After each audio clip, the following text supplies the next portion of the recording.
I'm about to eat breakfast and I have some bagel slices and I have some sugar-free peanut butter and I was going to put that on top, but now I'm having a bit of a mathematical problem. I thought I could solve it using the information that I learned yesterday, but now I'm not so sure. Let me show you what I mean. Here's my bagel situation. Over here, I have a bagel that has 1/2 covered in peanut butter. And over here, I have a bagel that has 2/3 covered in peanut butter. And I want to know which one has more peanut butter, 1/2 or 2/3. Now yesterday I said that you would just count by one denominator to get to the other. But the denominators are 2 and 3, and you can't count by 2's to get to 3, and you can't count by 3's to get to 2. So how am I going to have the same denominator? Ooh, this is a tricky question. I don't think I've learned how to do this yet. I'm going to have to do some learning first. Let's see if we can find a solution to my bagel problem. Just like before, I have two bagels, and I'm going to try to use them to represent the fractions that I've got. Starting on the left, I have 1/3. Denominator is 3, so I'm going to cut it into 3 equal pieces. And we have the numerator of 1, so we have one piece left, and the rest of it is going to fade away. 1/3. What about the bagel on the right? It says 2/5. The denominator is 5, so I have to cut it into 5 equal pieces. Numerator is 2, so I'm going to keep 2 pieces, and the rest of them are going to fade away. Now here's the problem.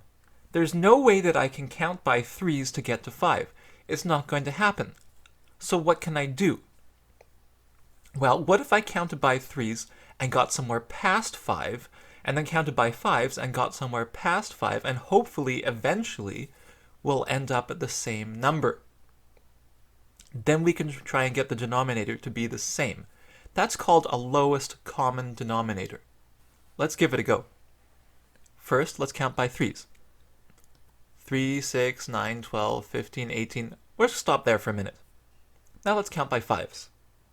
5, 10, 15. Aha! Do you see what I see? In both lists of numbers, there is a common denominator, and it is 15. Okay, so now I can multiply both of these numbers by something to get to 15. Well, what can I multiply 3 by to get to 15? Oh, 3 times 5 is 15. And what can I multiply 5 by to get to 15? Oh, 5 times 3 is 15. Do you notice something? What I notice is that if we're trying to get 5 to the common denominator, we have to multiply it by the denominator in the other fraction. And if we're trying to get 3 to the common denominator, we have to multiply it by the denominator in the other fraction. 3 times 5 is 15, 5 times 3 is 15. And that's usually how it goes when you're trying to find the common denominator, when you can't count by 1 to get to the other. Usually, but not always. In all the cases I'm giving you today, that's how it's going to work. Anyways, now we need to do the multiplication. Let's start with 1/3. And of course we're going to multiply it by 5. The numerator and the denominator. Let's get started. Let's start with the numerator. We need to break it up into 5 equal pieces. Here we go. Now that we've broken it up into 5 equal pieces, how many do we have? 1, 2, 3, 4, 5. Numerator is 5. What about the denominator? Well, we haven't broken the rest of the bagel into 5 equal pieces, so let's do it. This section needs to get broken up into 5 equal pieces. This section needs to get broken up into 5 equal pieces. There we go. So what's 3 times 5? 5, 10, 15. Denominator is 15 because the bagel is now broken up into 15 equal pieces. What about the other bagel? 2/5. Well, as we said, we need to multiply the numerator and the denominator by 3. Let's get started. First, let's work on our numerator. Need to break this into 3 equal pieces. Need to break this into 3 equal pieces. How many do we have? 2 times 3 is 1, 2, 3, 4, 5, 6. What about the denominator? Well, we need to break everything else into 3 equal pieces as well, so let's do it. this one times 3, this one times 3, this one times 3. So, what's 5 times 3? Well, if you count it up, I'm sure you'll find that it is also 15, because that's what we were trying to do all along, get the same denominator for both of them. Now it's easy to compare 5/15 versus 6/15, and we can clearly see that 5/15 is less than 6/15, which means that 1/3 is less than 2/5. Awesome! Let's try another set of bagels. In this case, we're trying to compare 1/2 and 2/5. Let's start by doing the 1/2 on the left. Okay, so we need to break it up into 2 equal pieces, because the denominator is 2. And how many pieces do we keep? Just 1, so the other half fades away. Bye-bye! Now what about the bagel on the right? It's broken up into 5 equal pieces. 1, 2, 3, 4, 5. And we're keeping 2 of them. Bye to everything else. Now, can we count by 2s to get to 5? We can't. It's not possible. So we need to find a number that you can get to by counting by 2s, and a number that you can get to by counting by 5s that's higher than both of those numbers. Well, as we said before, usually you're going to be multiplying them together, but let's double check just in case. Let's count by 2s first. 2, 4, 6, 8, 10. Let's count by 5s next.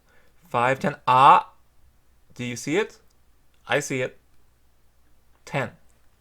10 is a multiple of 2 and 5. You can count by 2s to get to 10. You can count by 5s to get to 10. So, what do you multiply 2 by to get to 10? 5. What do you multiply 5 by to get to 10? 2. Okay, so now we know what to do.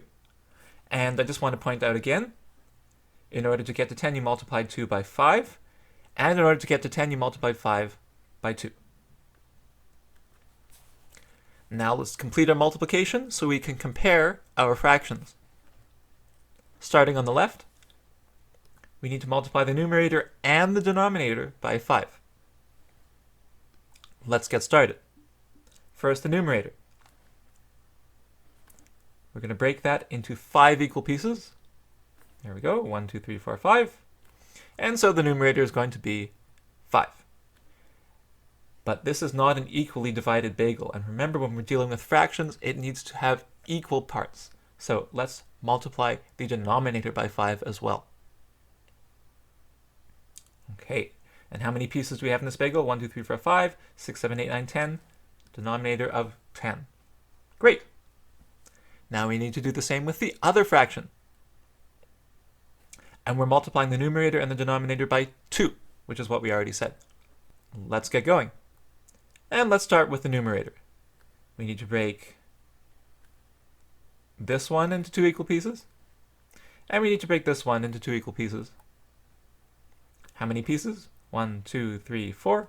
2 times 2 is 4. We knew that already. Now we need to deal with the rest of the bagel.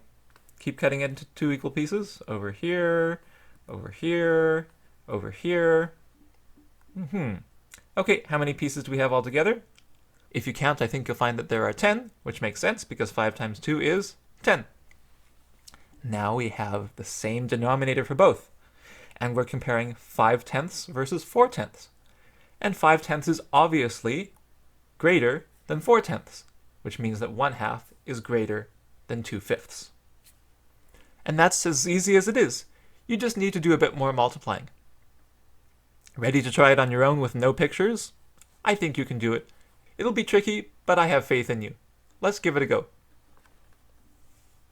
I'm giving you 4 sets of fractions. In each of these cases, you're going to have to multiply the fraction by the denominator of the other fraction to get a common denominator for both of them. Press pause to give it a try, and then press play to check your answers. Welcome back. Let's see how you did. Starting in the top left, we have 2/3 and 4/5. So what would be our common denominator? Well, if we count by 3s, we get 3, 6, 9, 12, 15. And if we count by 5s, we get 5, 10, 15. So our common denominator is going to be 15. How do we do that? Well, 3 times 5 is 15. And 5 times 3 is 15. Now, whatever we do to the denominator we have to do to the numerator. So if we multiply 3 by 5, we also have to multiply 2 by 5. 10/15. And whatever we do to the denominator, we have to do to the numerator. So if we multiply 5 by 3, we need to multiply 4 by 3. 4 times 3 is 12, so 12/15. And 10/15 is less than 12/15, so 2/3 is less than 4/5. Question on the top right. 1/2 versus 2/3. Well, let's skip count and find what we find.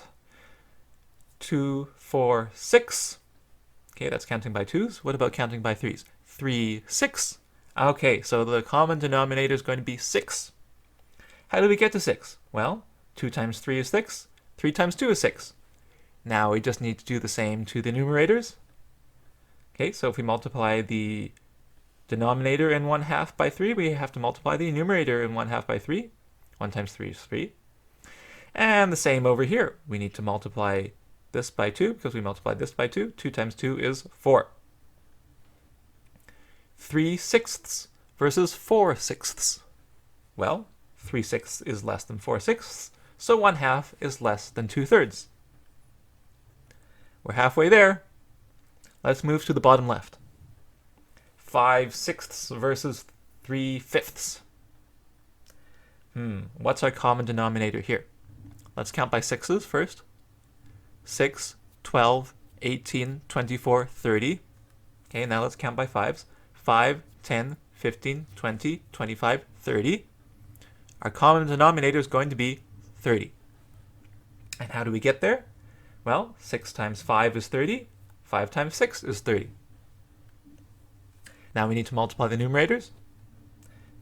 5 times 5 is 25. 3 times 6 is 18. So we have 25/30ths versus 18/30ths. Which one's more? Well, 25/30ths is definitely going to be greater than 18/30ths. Which means that 5/6 is more than 3/5. One more to go. 1/3 versus 2/7. Let's count by 3s and see what we get. 3, 6, 9, 12, 15, 18, 21. Now let's count by 7s. 7, 14, 21. Okay, so the common denominator is 21. How do we get there? Well, 3 times 7 is 21. 7 times 3 is 21. Now we just need to multiply the numerators. 1 times 7 is 7. And 2 times 3 is 6. So we have 7/21 versus 6/21. And 7/21 is a little bit more, so 7/21 is greater than 6/21, which means that 1/3 is slightly larger than 2/7. And that's how you use multiplication to find the common denominator in tricky cases like the ones I've shown you. So what I learned is I need to have the same denominator, and the way that I can do that is usually by multiplying the denominators by each other. So over here I have a denominator of 3, over here I have a denominator of 2. So I have to multiply this by 3, which means I need to cut each of the sections into 3 equal pieces.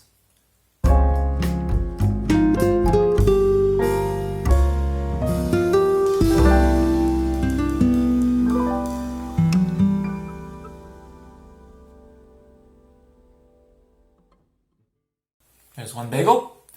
And then for this one, to get the same denominator, it has 3, so I have to cut it into 2 equal pieces.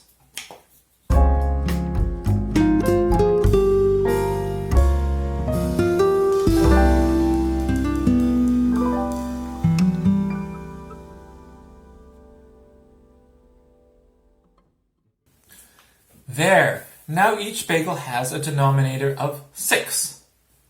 And I can see clearly that this bagel has 1, 2, 3/6 with peanut butter, and this bagel has 1, 2, 3, 4/6 with peanut butter. And now I can compare it much more easily. This one has more peanut butter. 4/6 is more than 3/6. Thank goodness I solved that math problem. I was afraid I wasn't going to be able to eat breakfast. Now, while I'm doing this, I want you to complete page 219 in your math booklet, and then complete the quiz that pops up in the afternoon. Enjoy your common denominators, and I'm going to enjoy my breakfast. Bye.